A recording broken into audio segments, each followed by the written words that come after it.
L'enseignement de la Bible sur la Sainte Seine se trouve dans 1 Corinthiens 11, 17, 34 et encourage la participation des croyants qui marchent en communion avec le Seigneur. Tous ceux qui ont une foi personnelle en Jésus-Christ sont dignes de prendre part à la Sainte Seine. La table, pas la table d'une église en particulier. Ce qui est important, c'est que les participants soient des croyants, nés de nouveau, qui marchent en communion avec leur Seigneur et les uns avec les autres. La communion est un moment de souvenir et un moment de réflexion, Luc 22, 19. Avant de prendre part à la communion, chaque croyant doit personnellement examiner son cœur et ses motivations, 1 Corinthiens 11, 28. La communion est le résultat d'une union avec Christ, le partage de pensées, de sentiments et d'expériences communs. Partager la mort et l'enterrement du Fils de Dieu est une partie fondamentale du salut, Romains 6, 3, 5. Et cette mort est symbolisée dans l'ordonnance de la communion.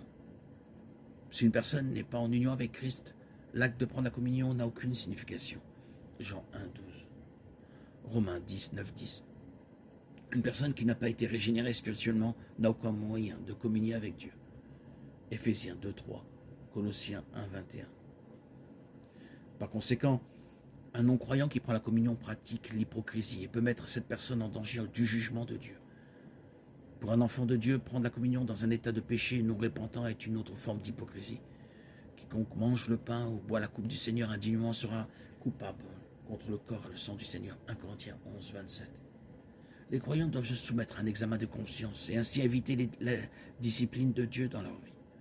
Garder le péché dans son cœur, refuser de se réconcilier avec un autre croyant ou résister obstinément à reconnaître son besoin de pardon, surtout compte tenu de sa disponibilité, est un signe d'endurcissement du cœur et non d'union commune avec Christ. 1 Jean 1, 8, 9.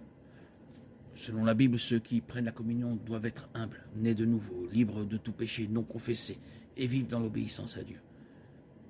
Il appartient aux églises de décider si vivre dans l'obéissance comprend ou non le baptême. Pour le pécheur converti et repentant, la table du Seigneur est un lieu bienvenu pour connaître la provision de Dieu et se reposer dans sa grâce.